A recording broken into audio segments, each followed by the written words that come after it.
Today's piece is Aeolian Harp by Henry Cowell. This is a piece for solo piano. We have seen it referenced once actually in George Crumb's Macrocosmos 1. There's a movement called Aeolian Harp, which is a nod to this piece, which was written probably 50 years earlier and in 1923 apparently. And the main technique with this one is sort of you're depressing keys silently at the piano and then strumming the strings inside the piano so that they ring, right? So you can imagine this is with the pedal up and not depressed. So there's nothing else sustaining. The only dampers that have been lifted are for the notes that you've depressed. And as you strum across, you will, or sweep across, you will of course pluck them.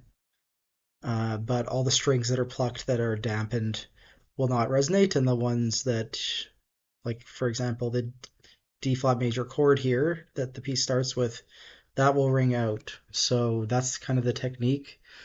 Um, there's also this technique which we saw in the Banshee yesterday, where you hold down the pedal and then just pluck individual notes. And of course, you can do this like harp effect in either direction. So and it's like kind of rolled. So yeah, there's these arrows in either direction. Some other explanations here. Uh, both sweeps and plucks are made with the flesh of the finger unless otherwise indicated. There's two indications for where to pluck the strings. So near the tuning pegs is called outside. That would be sort of like your sul ponticello, if you could think of the uh, the piano as a giant string instrument, or maybe comparing it to a harp would make more sense. That's your like sur la table. And then inside is more near the center of the string. Uh, so inside just means like where you would typically pluck the string if it were a harp, but obviously from your position you have to reach farther in. So,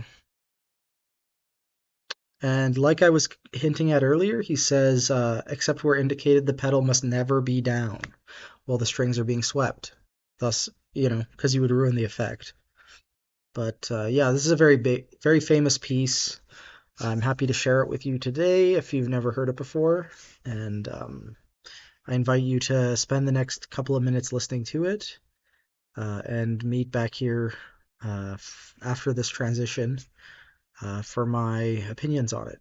Okay, so this is a really good recording of this, and it's great visual representation of the performance. You get to see everything really. You can even see this sort of differentiation between inside and outside, which is kind of more clear when you see the frame of the piano. It's like inside is before the dampers, or sorry, outside is before the dampers, inside is after the dampers, right?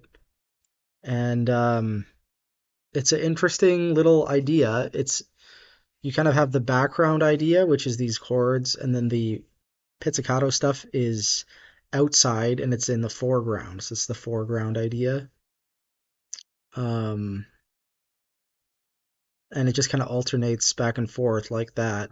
This one fortissimo moment where it's still, um, you know, you're still strumming the chords, but it's with the thumbnail. That's a real moment and quite difficult to pull off, I think, but this performance is a really good representation. It gives you a sense of like how much more presence just like adding the fingernail adds, right? It's a completely different sound from the flesh of the finger, which the performer switches back into on the second last line here. That's it for Henry Cowell today.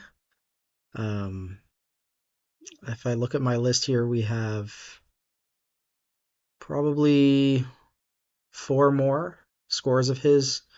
Um, but we just hammered out the Banshee and this one, which are the two really big extended technique ones. So yeah,